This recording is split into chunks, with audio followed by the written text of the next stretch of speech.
roedd yn sioc fawr. Does dim llawer o pobl yn y ardal yma yn siarad Cymraeg. Y staff hefyd, mae pob un o staff yn y cylch yma yn dysgu Cymraeg.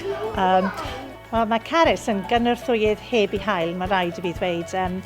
Mae mor ymroddgar, mae'n weithgar, mae'n frwdfrydig, mae'n gefn mawr i'r ddau arweinydd sydd gyda ni, sef arweinydd y bore ac arweinydd y prynhawn.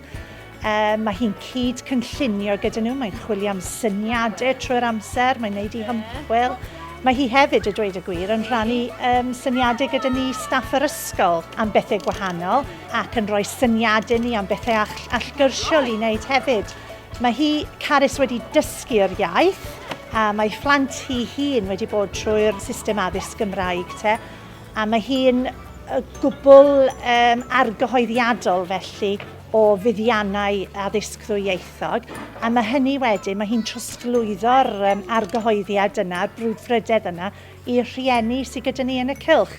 Ac mae hynny'n helpu nhw wedyn i barhau ar daith trwy'r ysgol, o'r cylch trwy'r ysgol.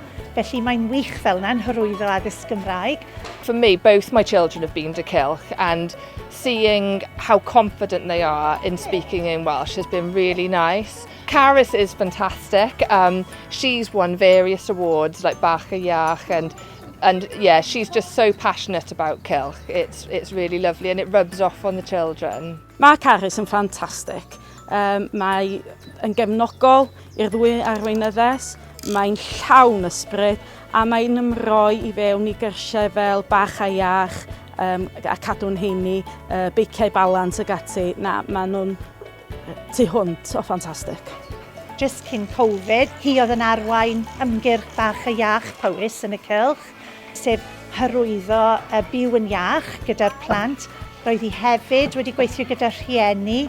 Mae hi hefyd yn rhoi cymorth i'r rhieni ar Facebook. Chi'n modd os oes yna rhywbeth, ac mae rhan fwyaf o'n rhieni ni yn rhieni di-Gymraeg, a mae hi'n rhoi pethau ar Facebook sy'n i cynorthwyo nhw gyda'r Gymraeg a hyrwyddo gweithgareddau gallen nhw wneud gyda'i plant trwy'r Gymraeg a pethau.